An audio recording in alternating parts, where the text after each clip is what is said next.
दोस्तों, क्या आप जानते हैं कि सचिन पायलट और अशोक गहलोत की किस मुद्दे पर सुलह हुई है? बताऊंगा आपको।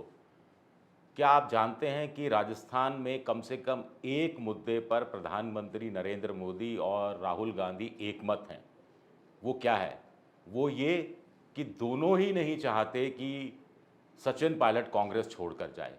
आखिर प्रधानमंत्री क्यों नहीं चाहते कि सचिन पायलट कांग्रेस छोड़कर जाएं या अलग पार्टी बनाएं? क्यों बीजेपी को डर लग रहा है कि अगर सचिन पायलट ने अलग पार्टी बना ली तो वो ज़्यादा नुकसान बीजेपी का करेंगे। कुछ लोग तो कह रहे हैं कि सचिन पायलट अगर कांग्रेस के इतने ही भक्त हैं तो उनको कांग्रेस के भले के लिए चाहिए कि एक अलग पार्टी बना ले, 30-40 सीटें जीत कर आएँ और उसके बाद कांग्रेस के मुख्यमंत्री बन जाए और चौड़े धाड़े पूरी धमक के साथ मुख्यमंत्री बन जाएं। मैं सीरियस नोट पर यह बात कह रहा हूं। नमस्कार, मैं हूं आपका दोस्त विजय विद्रोही। आप मुझसे जुड़ चुके हैं, इस सब के लिए आपका शुक्रिया। और अगले 8-10 मिनट में आपसे जुड़े रहने की कोशिश करूंगा। तो सुलह की बात कर रहे थे कि आखिर दोनों में क्या सुलह हुई है, सचिन पायलट और अशोक गहलोत में। कुल मिलाकर अगले 10 दिन का एक शांति काल है। अगर ये शांति काल शांति से गुजर गया तो राजस्थान में कांग्रेस का अमृत काल शुरू हो जाएगा। बस इस शांति काल में करना ये है कि सचिन पायलट को एक काम नहीं करना है। अगर उन्होंने एक काम नहीं किया तो 10 दिन बाद अमृतकाल हो जाएगा और सचिन पायलट का अमृतकाल भी शुरू हो जाएगा। इसी तरह अशोक गहलोत को एक काम करना है। अगर अशोक गहलोत ने वो काम कर दिया तो कांग्रेस का अमृतकाल शुरू हो जाएगा, शांति काल ढंग से गुजर जाएगा। बहुत उलट-बांसियाँ हो गई, बहुत जलेबी बना दी मैंने। चलिए, थोड़ा इसका रस का इंतज़ार कीजिए, इंतज़ार का फल बड़ा मीठा होता है। पहले बात कर लेते हैं, बीजेपी खेमे में बड़ी बेचैनी है, बड़ा दर्द हो रहा है कि हाय ये क्या हो गया, सुलह कैसे हो गई। राज्यवर्धन राठौड़ ने कह दिया 4 दिन की चांदनी है, फिर अंधेरी रात है। या किसी ने कह दिया कि साहब 4 बार पहले भी इस तरह का फ़ोटो सेशन हो गया, ये चौथा फ़ोटो सेशन है, पहले 3 बार कुछ नहीं हुआ तो अब आखिर भाई ये कांग्रेस का अंदरूनी मामला है, इसमें बीजेपी को क्या लेना देना। लेकिन बीजेपी परेशान है। बीजेपी परेशान है क्योंकि सचिन पायलट ने अगर कांग्रेस छोड़ दी, अपनी अलग पार्टी बना ली, तो ज़्यादा नुकसान बीजेपी को वो कर सकते हैं। खासतौर से पूर्वी राजस्थान में गूजर बेल्ट में माना जाता है कि 22 सीटें ऐसी हैं जो सीधे सीधे गूजर प्रभावित हैं। हालांकि इस बार विधानसभा में 9 गूजर हैं, जिसमें से 8 कांग्रेस के हैं और 22 के अलावा 20 सीटें ऐसी मानी जाती हैं पूर्वी राजस्थान के इन इलाकों में, जहां कुल मिलाकर कुछ लोग कहते हैं, कुछ ज़िले 9 ज़िले मिलाकर कुछ लोग 39 सीटें मानते हैं, कुछ लोग हाड़ौती बेल्ट की कुछ सीटें मिलाकर 47 मानते हैं, कुछ लोग 58 सीटें मांगते हैं। 58 की बात की जाए तो बीजेपी को 2013 में इन 58 में से 44 सीटें मिली थी, कांग्रेस के हिस्से में 21 आई थी। लेकिन 2018 में कहानी पूरी तरह से बदल गई थी क्योंकि सचिन पायलट थे और गूजरों ने बढ़ चढ़ कर सचिन पायलट के पक्ष में वोट दिया था और कांग्रेस की झोली में 58 में से अधिकांश सीटें गई थी, 50 के लगभग। तो इस बार क्या होगा?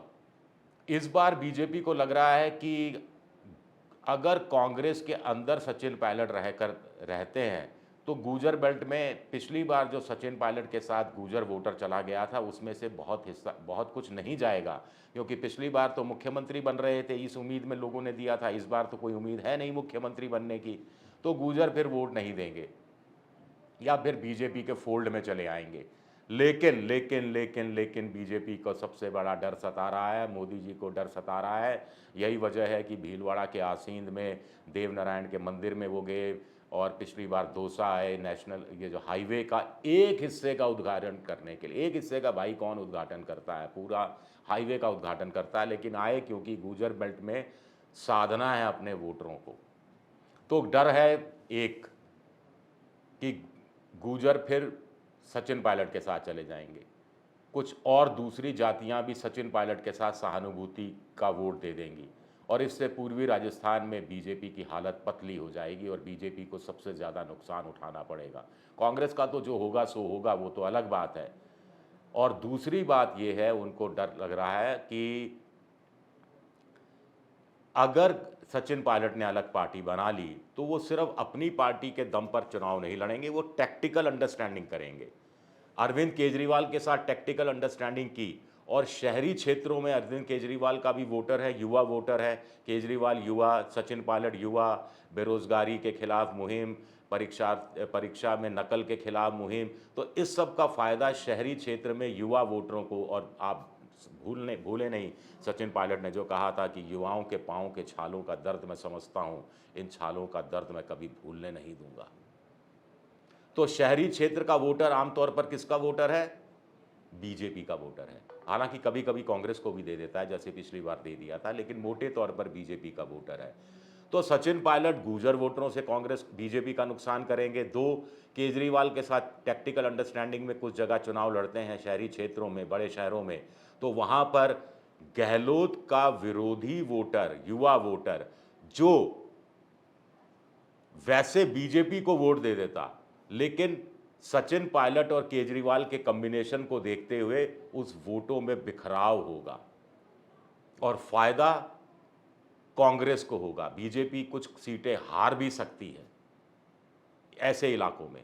तो दूसरा नुकसान। तीसरा, हनुमान बेनीवाल के साथ भी टैक्टिकल अंडरस्टैंडिंग होगी। भाई चौड़े धाड़े अगर खुलकर पार्टी बनाएंगे तो उनको अपने राजनीतिक वजूद को बचाना भी होगा, राजनीतिक वजूद का विस्तार भी करना होगा, और किंग मेकर की भूमिका में इस तरह आना होगा कि अंत में किंग ही बन जाएं सचिन पायलट। तो इसके लिए टैक्टिकल अंडरस्टैंडिंग करनी पड़ेगी हनुमान बेनीवाल के साथ जाट वोटर। जाट वोटर भी किसका है परंपरागत रूप से? परंपरागत रूप से अगर वाजपेयी जी के समय से मान लिया जाए, जब वाजपेयी जी ने जाटों को राष्ट्रीय स्तर पर आरक्षण दिया था ओबीसी के तहत, तब से राजस्थान का जाट भी बीजेपी के बजाय कांग्रेस को वोट देता रहा है, लेकिन बिखरा हुआ रहा है। ये बात आपकी बिल्कुल सही है, आप मुझे करेक्ट करें, इससे पहले मैं आपकी बात से सहमति जता दूं। लेकिन हनुमान बेनीवाल प्लस कौन? सचिन पायलट। तो गुर्जर वोट भी शिफ्ट होगा। वो माफ कीजिएगा, जाट वोट भी शिफ्ट होगा। वो जाट जो वैसे गहलोत से नाराज होकर बीजेपी को देता, वो दे देगा हनुमान बेनीवाल और सचिन पायलट के गठबंधन को, ऐसी संभावना व्यक्त की जा रही है। तो तीसरी जगह बीजेपी को नुकसान होगा। इसमें वसुंधरा खेमा खुश है। वसुंधरा खेमा तो चाहता है कि सचिन पायलट अलग पार्टी बना लें, क्योंकि फिर गुर्जर वोटों को, नाराज़ गुर्जर वोटरों को या गुर्जरों वोटरों को अपनी तरफ से लाने के लिए गुर्जरों की समधन, समझ गए ना आप, कि जाटों की मैं बहू हूँ, राजपूतों की मैं बेटी हूँ और गुर्जरों की मैं समधन हूँ, वसुंधरा राजे, वो काम आएंगी।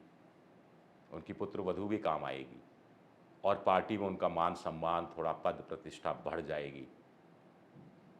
तो वसुंधरा इस नाते खुश हो सकती है, लेकिन कांग्रेस बीजेपी के दूसरे नेताओं को ये भा नहीं रहा, गजेंद्र सिंह शेखावत या दूसरे लोगों को ये भा नहीं रहा। उनको लग रहा है कि बीजेपी के इन ऐसे नेताओं को लग रहा है कि अगर कांग्रेस में बने रहते हैं सचिन पायलट, तो सुलह तो हो नहीं पाएगी, आपस में रार रहेगी, आपस में रार से लोग परेशान रहेंगे और वो स्वाभाविक रूप से बीजेपी को वोट दे देंगे। और दूसरी बात ये है कि सचिन पायलट की मांग पर अमल करते हुए अशोक गहलोत को वसुंधरा राजे के खिलाफ जांच बैठानी पड़ेगी। जांच बैठाई जाएगी तो बीजेपी आला कमान को मौका मिल जाएगा वसुंधरा राजे को घेरने का, कि भाई आपको अब मुख्यमंत्री का चेहरा कैसे घोषित कर दें, आपके खिलाफ तो भ्रष्टाचार के मामलों की जांच हो रही है। गजेंद्र सिंह शेखावत तो बढ़ चढ़ कर इसके संकेत दे ही चुके हैं, उनके पेट में कुछ पचता नहीं है शेखावत साहब के, मोटे तौर पर। तो फिर इससे कुल मिलाकर बीजेपी का खेमा खुश हो जाएगा, लेकिन वसुंधरा नाराज़ हो जाएंगी, खफा हो जाएंगी, तो अशोक गहलोत अपने पॉलिटिकल फ़ायदे के लिए उनका इस्तेमाल कर सकते हैं। ये कहानी भी कही जा रही है, ये अलग है। आप कहेंगे मैं ये क्या खिचड़ी सी बनाता जा रहा हूँ, लेकिन हर तरह का मैं परम्यूटेशन एंड कम्बिनेशन की बात कर रहा हूँ कि अगर सचिन पायलट पार्टी छोड़ देते हैं तो क्यों बीजेपी को ज़्यादा डर सता रहा है कि उनको ज़्यादा नुकसान हो सकता है। अब आते हैं चलिए फार्मूले की जिसका इंतज़ार आप कर रहे हैं। तो मोटे तौर पर फार्मूला ये है कि शांति काल होगा, ट्रूस होगा। शांति काल में करना क्या होगा? जैसा कि संयम आज टोंक में सचिन पायलट ने दिखाया, इतना सा कहा कि परिस्थितियां चाहे जो भी हों मैं आपके साथ जुड़ा रहूँगा। ये कह के उन्होंने संकेत दिया कि अगर उनके साथ ठीक नहीं हुआ तो फिर वो अलग से पार्टी बना लेंगे। यानी बीजेपी के लिए फिर ये जो बयान है संकट के रूप में आया होगा, सर दर्द उनका बढ़ गया होगा। तो करना क्या होगा इस शांति काल में? फॉर्मूले के अनुसार सचिन पायलट को चुप्पी साधनी होगी। राजनीतिक आंदोलन की जो बात कर रहे हैं उस पर लगाम लगानी होगी। हाँ, वो ये बात ज़रूर कह सकते हैं कि भ्रष्टाचार का मुद्दा और 3 मांगे हैं, उस पर मैं कायम हूँ और भ्रष्टाचार की जांच होनी चाहिए, लेकिन इसके अलावा कुछ नहीं। कोई पदयात्रा नहीं, कोई रैली नहीं, कोई बड़ा संबोधन नहीं, कोई कार्यकर्ता सम्मेलन नहीं, कोई युवा सम्मेलन नहीं, कोई किसान सम्मेलन नहीं। और अशोक गहलोत को क्या करना पड़ेगा फॉर्मूले के अनुसार? जैसा कि ये इंटेंट है, ये आला कमान, ये फॉर्मूला दरअसल फॉर्मूला ना होकर आला कमान की मंशा है, आला कमान की इच्छा है। और आला कमान की इस मंशा का, आला कमान की इस इच्छा का अगर सचिन पायलट मान सम्मान रखेंगे तो आला कमान भी सचिन पायलट का मान सम्मान रखेगा, जैसा कि उनको भरोसा कुल मिलाकर राहुल गांधी ने दिलाया है। और ऐसा ही मंशा और इच्छा का सम्मान अशोक गहलोत को करना पड़ेगा। और उनको क्या करना पड़ेगा? सचिन की मांगों पर सहानुभूति पूर्वक विचार करना होगा। हाँ, आरपीएससी का पुनर्गठन और वो संवैधानिक संस्था है, बिल लाना पड़ेगा और केंद्र तक के पे जाएगा और संसद की मंजूरी, ये तमाम चीज़ें जो अटकलेबाजी कही जा, वो सब होगी। ये सब जो हर्डल्स की बात कही जा रही है, लेकिन भ्रष्टाचार के मामलों की जांच के लिए तो कोई एक कदम उठाना पड़ेगा, कुछ तो कहना पड़ेगा कि कोई रिटायर्ड जज की अध्यक्षता में जांच होगी, भले ही वो कमीशन ऑफ इंक्वायरी एक्ट के तहत नहीं हो, लेकिन कुछ उनको अपनी तरफ से करके दिखाना होगा। तो ये फॉर्मूला मोटे तौर पर बन रहा है, क्योंकि सचिन पायलट, आपको मैं फिर बता दूं कि सचिन पायलट कतई मुख्यमंत्री नहीं बनना चाहते इस समय। 6 महीने के लिए मुख्यमंत्री बनने में कोई इंटरेस्ट नहीं है। प्रदेश अध्यक्ष बनाओ, प्रदेश चुनाव समिति का गठन करके उसकी कमान सौंपो, कुछ भी करो, लेकिन वो चाह रहे हैं कि एक सम्मानजनक पद मिले, उनकी सम्मानजनक ढंग से वापसी हो।